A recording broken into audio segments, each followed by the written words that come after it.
I'm so excited to be talking to Jessica Nowlan of the Young Women's Freedom Center today. We tried to do an IG Live, but there was some technical glitches, so we are happily Zooming now. Jessica is also the co-founder of Sister Warriors Freedom Coalition, and I am just so excited to talk to you today and about the transformative justice work that you are engaged in. So, hi, Jessica. Hi. Introduce I'm yourself. super excited to talk to you too. Glad we figured out an alternative. Yes. So maybe if you want to start by introducing yourself and how you got to work with Young Women's Freedom Center. Sure. So yeah, my name is Jessica. I've been involved with the Young Women's Freedom Center for about 20 years. The organization is 26 years old, and I was first hired as a young person.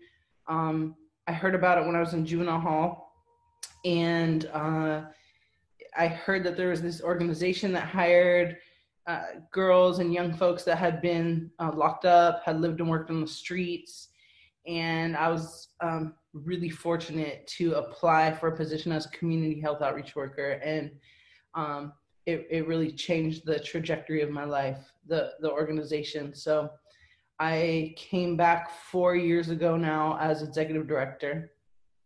And maybe you could talk a little bit about the work you do at Young Women's. Sure. Yeah, so the Young Women's Freedom Center, even since the very beginning, like in the early 90s, our founder had the idea that, and there's many kind of folks that worked on starting the organization, but that young women and girls and young trans folks and gender nonconforming young people who have really survived on their own on the streets, who had been incarcerated and grown up in foster care, have a lot of survival skills and are powerful and resilient and understand on a really personal level what injustice is. And so they hired us and trained us to go back into our communities to reach other young people. We were trained in the early days in, I was an HIV counselor. We did street outreach. We did STD education, and we were able to go into communities that other people couldn't reach. And so our work is still grounded in those very principles that we did so long ago, that, women and girls that have experienced so much oppression are really the ones that we need to lead the way. And so we're a leadership organization. We hire and train formerly incarcerated, system involved women and girls, trans folks, non-binary folks, and really invest in their leadership. And we do that through employment. We work on policy, we do local organizing strategies and research and so much. And our kind of long-term vision is that if we want to build a society where everyone really has freedom and liberation, that we need different leaders. And so that's what we do. And for those of us who might be new coming to this, can you talk about what juvenile justice is and what juvenile incarceration is, and how the United States might be different to other countries in the way that we relate to juvenile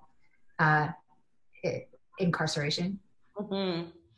Well, I think that in our country, poor young people, and specifically poor young people of color, Black and brown young people, are criminalized, and the juvenile justice system has, it incarcerates young people and separates them from families. And you could stand in many juvenile halls, for people that I don't know, even in San Francisco, and if you didn't know you were in a juvenile hall and you didn't see children in there, you couldn't tell if you were in a prison, a level 4 security prison, or if you were in a juvenile hall. And so our country locks up and throws away children, and we spend a lot of money to do it. I think in some recent reports, California has increased our spending on juvenile detention 44% since 2014. I know in San Francisco, we spend about $300,000 a year to incarcerate one young person. I think in Alameda County, where I'm at in Oakland, it's nearly 500,000 for one young person per year. And, there's been this idea and false narrative that's been told for the last really hundreds of years, but really with the kind of rise of mass incarceration and the war on drugs, that these are super predator youth and that we need to lock them up. And that narrative is really grounded in racist ideology and white supremacy, and it's disproportionately Black youth and brown youth who are the ones that are incarcerated in our country. It is really astonishing when you start hearing the numbers, when you say $300,000 a year that the government spends on punishing versus what you could do into like nourishing someone who's clearly in need and suffering. It really is such a just mind-boggling. But what are the kind of healing and healing programs that you all work with and find to be effective? So our core values are siblinghood or sisterhood, social justice, spirituality, and self-determination. And so for us, those are words that all hold so much meaning, right? One is just there's something that happens when you grow up in the system, and very often the first early systems are public housing, welfare, and very often foster care. And all of these systems have been set up to criminalize people, right? And so they've caused harm, and they cause harm, or they've caused harm on your parents. And so by the time you end up in the juvenile justice system, these systems cannot be what we rely on for healing or mental health services. And so what we do at the Young Women's Freedom Center is all of our programming is set up for the folks we work with to begin to decriminalize themselves and to begin to think about their own lives in the context of what's happening in the world and develop their own critical consciousness by looking at, their own experience, their family's experience, and looking at what's happening in the world. So we spend a lot of time there. We also introduce all kinds of healing opportunities. So from yoga to altars to movement to we have mental health providers that we've kind of pre-screened, right? That are people of color that have worked with young folks who've been exploited, that are able to really understand the nuances of what people have been through. And then the other piece of it is we're like, I don't know the exact number right now, but about 90% led by directly impacted people. And we're all on our own healing journeys. And so being able to work with folks who are actively practicing, different healing it becomes normalized, and it becomes something that folks are excited to do. We do healing retreats when it's not COVID. We call them freedom circles, which are circles that we still run online for people to check in. And, we support young people who've been forced to go to therapy by providers that they can't necessarily trust because they also have contracts with probation, to really how you or I would find a therapist. Like, what are you looking for? Why don't you interview them, and then we'll pay for those services. Yeah, what are the other intersecting kind of societal ills that are like overlapping?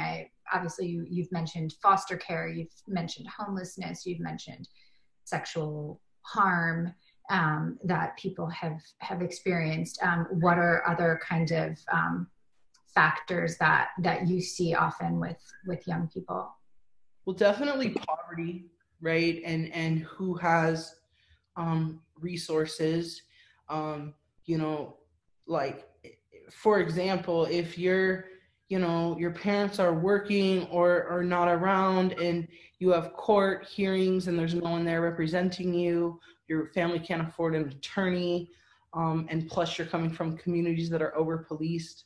So definitely poverty, race, is the biggest factor. And just to give an example, one of our centers is in San Francisco, where we've been the longest, and the overall population of Black people in San Francisco is around 3%, and yet the rate of incarceration of girls is around 68% Black. Wow.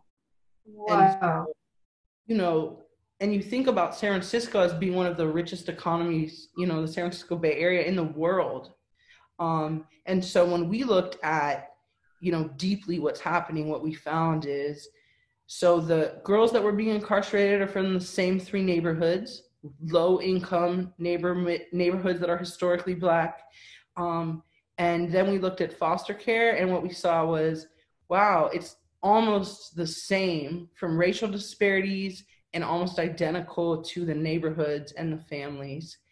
And then we looked at adults and parents that were incarcerated. And again, it's from the same three neighborhoods, the same three families. And so for us, it's really thinking about this broader ecosystem of criminalization, and how much we are pouring in to criminalize families that have been under-resourced. Of course, a lot of that has come to light with the movement for Black Lives. And how has that affected your work? And have you seen like an acceleration of understanding because of the movement for Black Lives work? I mean, I think, yes, like the work of movement for Black Lives is so important. And the way that I think a broader, like we're talking about getting, like police are actually moving out of schools, like the Black Organizing Project in Oakland have been working on it, who we partner with, have been working on this project for 10 years. And so we're seeing movement. There's opportunity for divestment in police, which is really critical. And I think that none of these changes could happen without the uprising from the ground, right? Like systems don't change themselves. And so I think it's a really powerful moment. And what gives me the most hope, especially when there's so much sadness and grief and frustration, when we're, getting emails and hearing the women inside telling us the stories in prison of having COVID and not even being able to get water, and us, how do we accelerate this? But what is giving me hope is, these young, powerful Black leaders and young folks and formerly incarcerated people that we're not asking anymore. Like, it is like time to change. And I think that, those of us that are deep in the work, we're always talking to each other. But what's exciting too is there's I think it's broader than just the work now. Like, people, I think, are beginning to think more, begin to interrogate their own anti-Blackness, being able to have different conversations with folks. And I think that that's all super important towards our long-term vision of freedom and liberation for everyone. I'm so grateful for the work that you do and all the people that work with you do to heal our community and our country, and also for having this beauty of imagination and vision to be able to just create mentally this space that is different from the punitive system we live in. So thank you.